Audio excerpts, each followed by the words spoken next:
Enlightenment awaits, and it's just a flash away. What's the enlightening question of the day? To print a 3x5 card size, first ensure your printer supports custom or small paper sizes.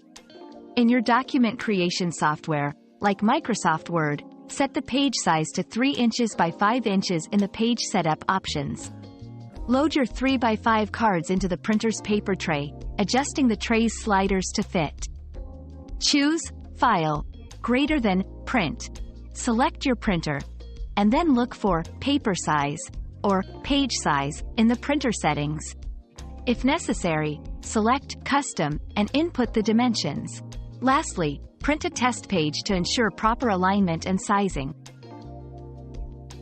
Our quest for knowledge never ends. Thanks for being part of today's discovery. Subscribe, like, and share to join us on the next one.